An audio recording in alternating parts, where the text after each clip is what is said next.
On November 16, 2024, Botswana President Duma Boko joined African leaders for the regional World Children's Day commemorations in Victoria Falls, Zimbabwe.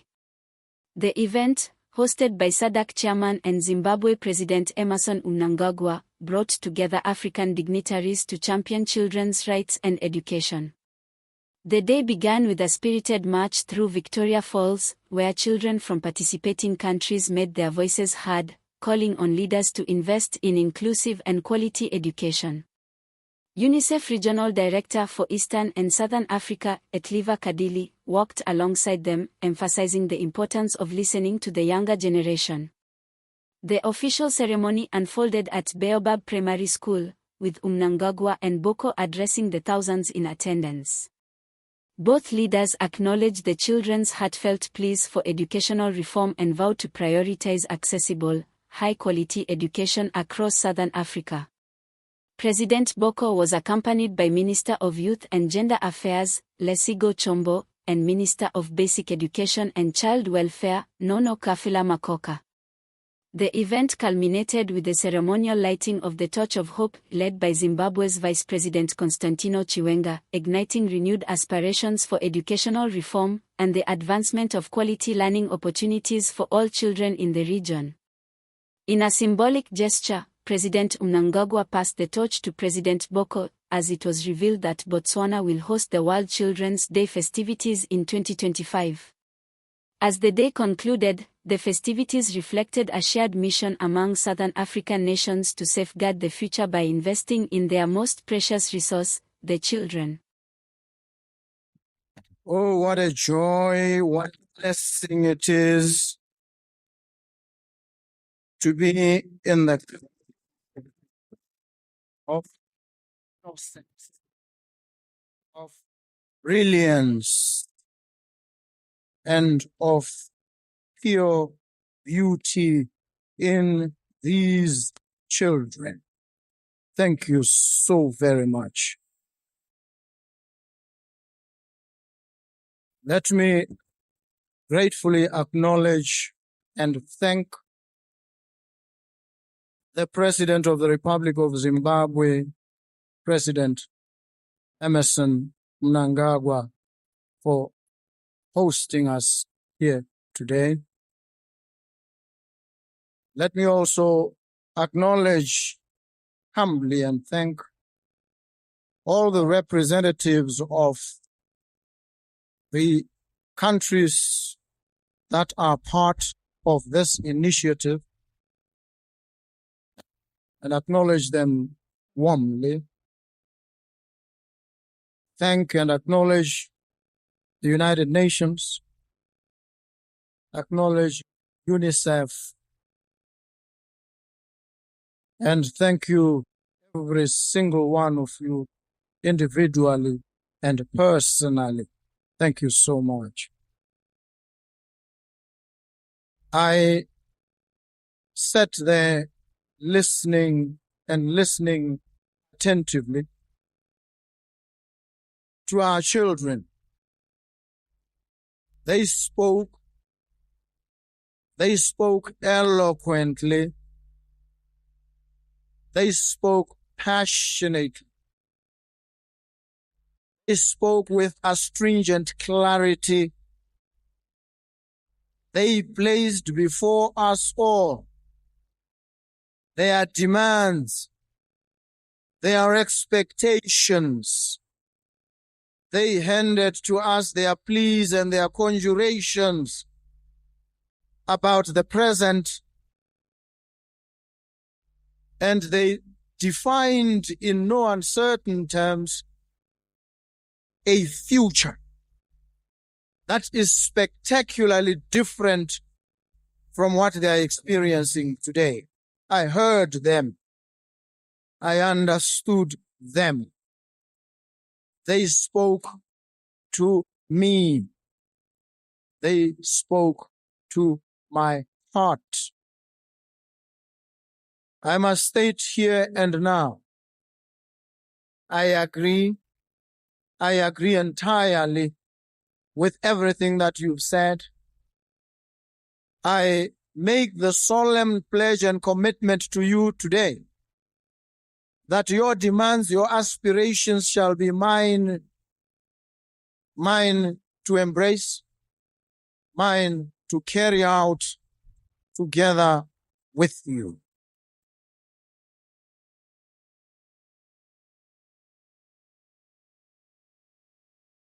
I know you make these demands because you feel that we have fallen short.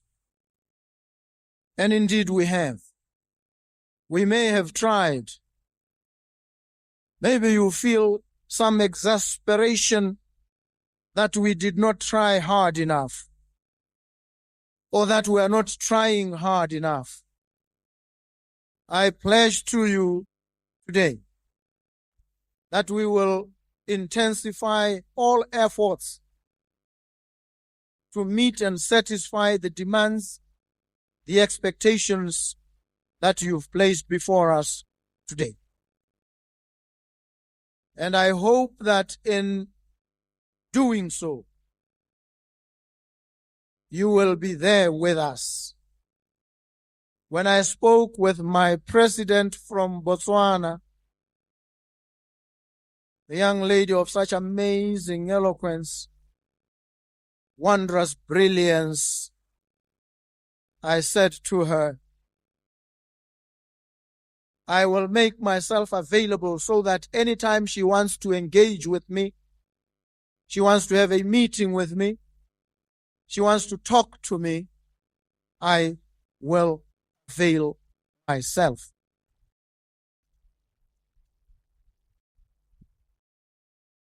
And to all of you, especially those from Botswana, you know, you always say it. I want you to say it even more loudly each time we meet. You must say, that's my boy.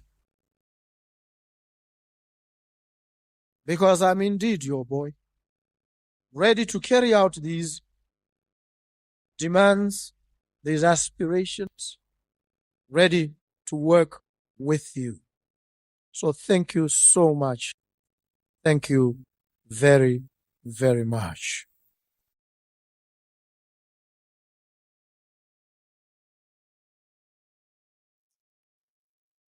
On 20th November each year, the world unites to recognize World Children's Day, which commemorates the adoption of the United Nations Convention on the Rights of the Child. This day is a powerful reminder of our collective responsibility to uphold the rights and welfare of our children across our continent.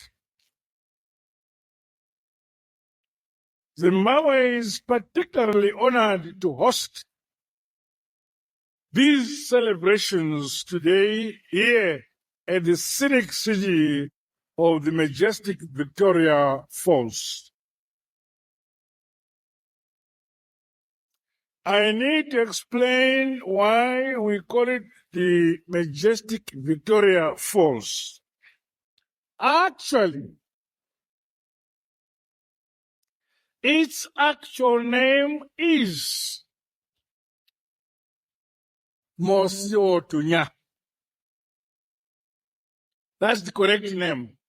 However, when some visitor came to our country from England, he could not pronounce Mosiotunya. He then named our Mosiotunya the name of his queen, Victoria Falls. So today, when you say, come to Zimbabwe and see Mosiotunya, very few people come. But when you say, come to Zimbabwe and see the Victoria Falls, many people come. I wish to warmly welcome you all, children and leaders, as we celebrate with you, our children,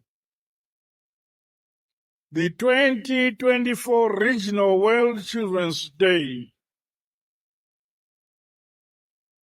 Special greetings are extended to fellow SADC countries who are participating in this event for the first time. Congratulations, comrades.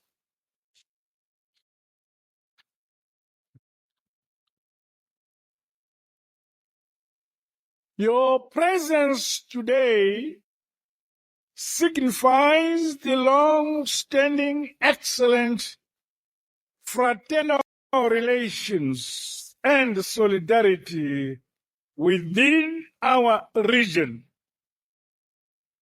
cutting across all spheres of life.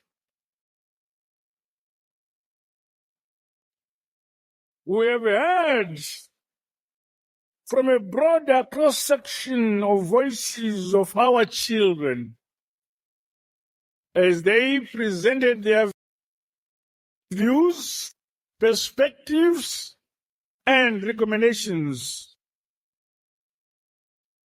And this must be consolidated in their call for action.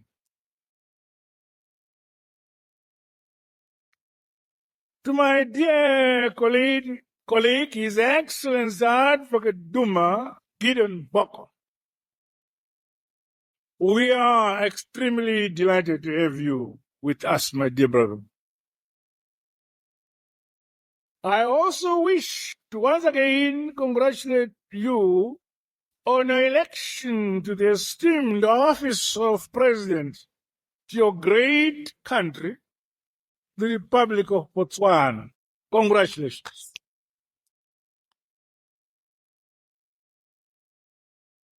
Today's gathering is a testament to our shared dedication to children's rights and their right to participate in decisions that affect their lives. My dear citizens of the region, this weekend has seen our children exposed to new experiences and the opportunity to engage in a life-changing dialogue on crucial issues that affect their future. The children's voices on aspects to do with quality education, inclusivity, protection of their rights, as well as climate change, must never be silenced. As we engage within our communities, schools, and indeed at this level, we must always remain alive to our rich African heritage and the aspirations of our respective nations and the continent as a whole. I call upon you, our children, to be proud of your African identity and belonging to the Southern African region. That cannot change. Always know that although you come from different countries within the SADC region, we are all one, united people with a shared history, which is cemented by the liberation struggles that brought about independence and the freedom we enjoy today. We have a common future as we strive for sustainable economic growth, industrialization, modernization, as well as peace and security, social justice, and freedom in our region.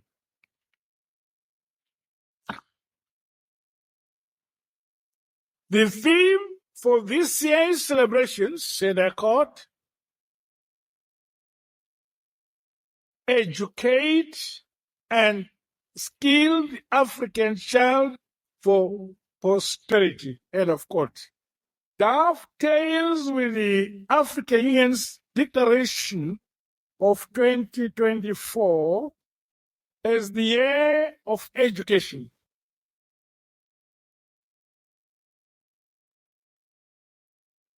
Focus is on educating an African fit for the 21st century. To achieve this, it is critically important that we scale up the establishment of resilient education systems with increased access to inclusive, lifelong, quality, and relevant learning for the children and young people of our continent, Africa.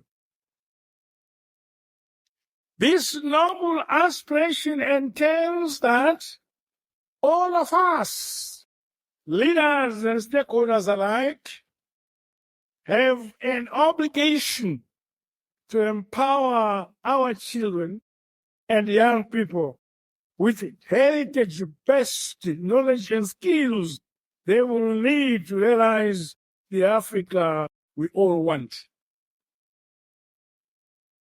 I wish to appreciate the partnership between UNICEF and other United Nations agencies, as well as our respective governments, in promoting dialogue.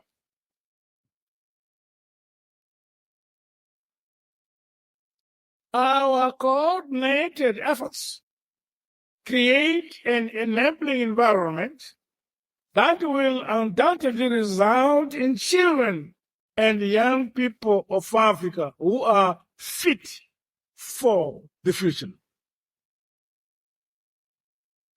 You may recall that during last year's celebrations held in Namibia, the children presented a call to action, which amplified calls on the need for us to improve the quality and content of education in a rapidly evolving world. It is my sincere hope that we are implementing some of their perspectives and critical issues they raised within our national programs. Ladies and gentlemen, comrades and friends, and the children of our region, in the SADC region, most issues affecting children are cross-cutting. We need to strengthen instruments on child protection in order to address gaps and to set specific measurable targets to achieve greater results. SADC stakeholders are challenged to broaden mechanisms for collaborating around transboundary matters affecting our children. Considerations must be made to establish a SADC protocol on children's rights to strengthen instruments on child protection.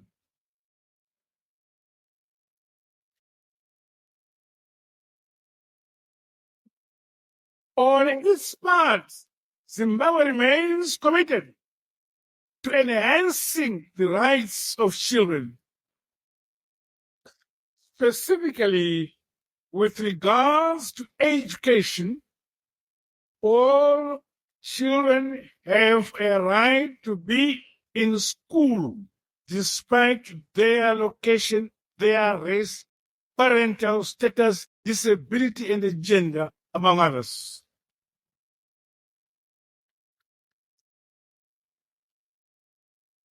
We have transitioned to Education 5.0, which nurtures creativity, critical thinking, and entrepreneurship, encouraged by science, technology, and innovation. Education assistance is provided to vulnerable children, including those with disabilities and orphans. This is a must. In the aftermath of the El Nino-induced drought, government launched a school feeding program in all our schools, both rural and urban areas, where communities were at risk of food and nutrition insecurity. Government provides.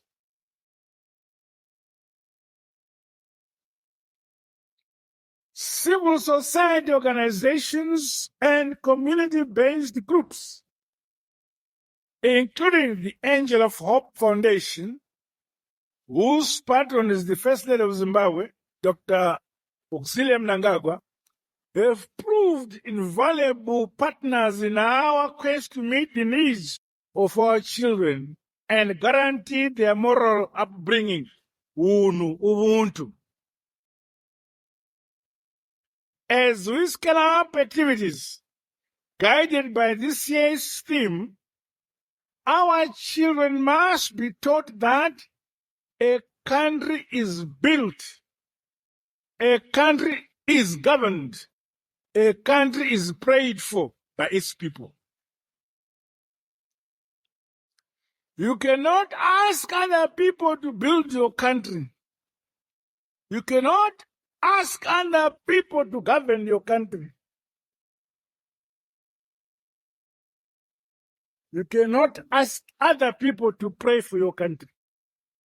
You build, pray for your country yourselves.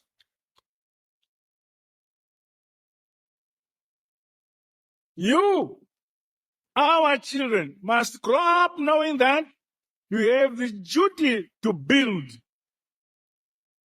You have a duty to develop and industrialize your countries. Our SADC region, the continent, and finally the world at large. The burden is upon ourselves, upon you. Never, never, never look down upon yourselves. You are masters of your own destiny. You are well able to stand shoulder to shoulder with any other children from across the world. Never look down upon yourselves.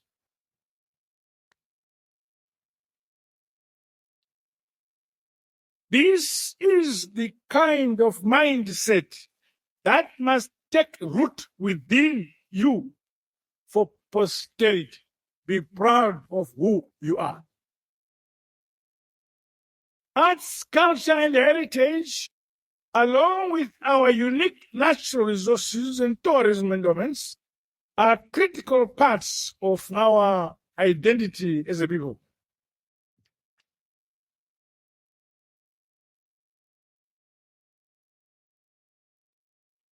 These possess a remarkable ability to foster inclusive societies, enhance economic development, and propel social transformation. Let us, therefore, promote and consume our unique products as a people. Let us be proud of who we are, our own image. By the same token, we call upon you, our children, to participate and excel in a wide array of sporting disciplines, both competitively and as a recreation. Us, your leaders and stakeholders, equally recognize the importance of accessible and affordable health services to you, our children. Access to safe, reliable, potable water is a priority that will undoubtedly enhance the quality of life of our children, yourselves. More so, in the wake of climate change-induced droughts and natural disasters, in the case of Zimbabwe, we launched the Presidential Bore Drilling Scheme, which aims to drill bores in each of the country's 35,000 villages and over 10,000 schools to mitigate climate change, while also promoting rural development and industrialization. This duty squarely falls upon ourselves. My government has established victim-friendly units and child-friendly courts to promote access to justice by our children. This has seen the launch of the pre-trial diversion program for children who are in conflict with the law. My dear esteemed delegates, Zimbabwe is progressively strengthening refugee protection. At the 2023 Global Refugee Forum, my government pledged to support the Global Compact on Refugees. To this end, over 16,000 refugees and asylum seekers, including children, are being provided for with protection and basic social services in Zimbabwe.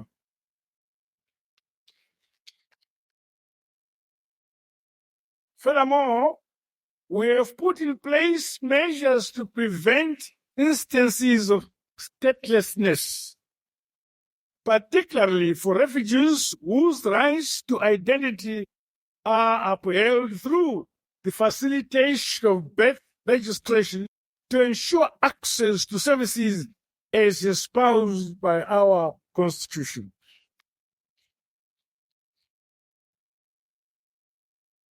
Regrettably, however, the scourge of drug and substance abuse continues to threaten the future and education of our children and our youth. It is now urgent that this matter be addressed at a regional level through a whole of government, society approach targeting supply routes and supply chains. Our security services and the border officials are urged to do more to fight this heinous societal ill, which is threatening the peace, security, and sovereignty of our countries.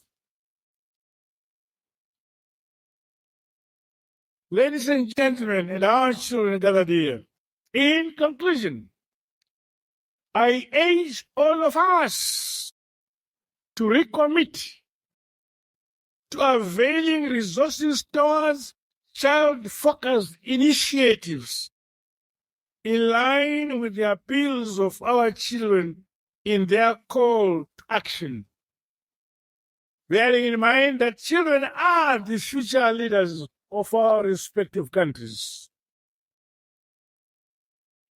Let us remember that investing in our children is investing in our future. By empowering them, we empower the world and create a better future for all.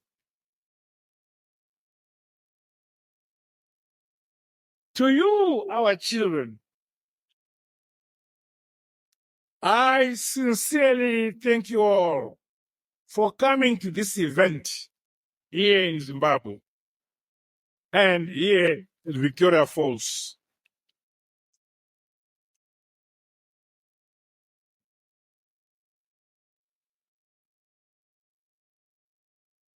I trust that you will go back to your respective countries and communities with warm memories of your visit to the majestic Mosio Tunya, the smoke that thunders, which the British call the Victoria Falls. Long live SADC solidarity. Long live our children. God bless you all. I thank you. It is a huge honor to be with all of you today and to speak on this critical issue of children's rights and education that brought all of us together. We must do our best to promote a productive, rights-respecting, and peaceful society where children can thrive and reach their full potential. As adults and duty bearers of children's rights, that is our role. And that's why we're all here for. Your Excellency, the President of Zimbabwe, may I first appreciate your generous hosting of this impressive event in this outstanding location of Victoria Falls. Having a special focus on education is also important not only for UNICEF, but to align with the African Union Year of Education. I would like to recognize today the dedicated funding Zimbabwe continues to put into education, which we all know is a fundamental right and a total push, a tool to fight against poverty. I also commend the country for advancing their heritage-based curriculum, which has resulted in enhanced quality, learning outcomes, and skills. Your Excellencies and invited guests, going beyond Zimbabwe, we must commend some important advances that have taken place across the countries in the region in the recent year. In Botswana, children are learning with digital tools. In Namibia is making schools more inclusive, and Zambia is creating safe space for children to protect them. South Africa has adopted a multi-year curriculum recovery plan to make up for learning losses during COVID-19. Mozambique has tripled school attendance since year 2000 through a combination of extending mandatory term to 9 years and increasing exclusivity for children with special needs and disabilities. And last but not least, Malawi will be starting the pre-primary classes for children across the country from 2025. These efforts shown that when leaders listen to children and act, they can make a huge difference. Your Excellency, I'm sure you know that we cannot stop here. It is still the case that across sub-Saharan Africa, 4 out of 5 children are unable to read a simple sentence at the age of 10. So we cannot be complacent. We must strive to ensure that all children are leaving school with adequate education and skills that are needed to help them thrive and make their contribution to the society and the economy. Now, I would like to address to our beautiful children from across the countries, because you are the reason why we're here. I know you have been consulting for many months, and you have told us about the big challenges you face. In education, there are limited school supplies, long walks to school, and teachers who are stretched too thin. Many of the girls mention how hard it is to go to school without access to proper hygiene supplies. Despite these challenges, it is inspiring that so many of you want to help change the schools and make a better participation and make the school improvements that will help you. We adults, as duty bearers, need to hear children and redouble our efforts to give you the best possible chance for a brighter future. Something else I want to say. Education is not just about reading and math. It is about finding of what is your passion, about what you want to become, about the skills that will make a difference in the world. Imagine a world where every child has access to quality education, where each of you can be anything you dream, starting from scientists to artists to presidents and everything you want. That's the world we are working towards, and each of you is part of making that happen. So, as we work together to make things better, remember this. Your voices matter. Every time you speak up, you help create a world where all children can learn, grow, and feel safe. So I'm very excited to hear from you today, and pleased to know that I'm taking notes that we are not stopping here, but this is a journey of joint efforts to arrive to where you want. Thank you again to the government of Zimbabwe for hosting us in this beautiful location. And thank you to all for listening. And children, keep up your dreams. The sky is the limit. Thank you.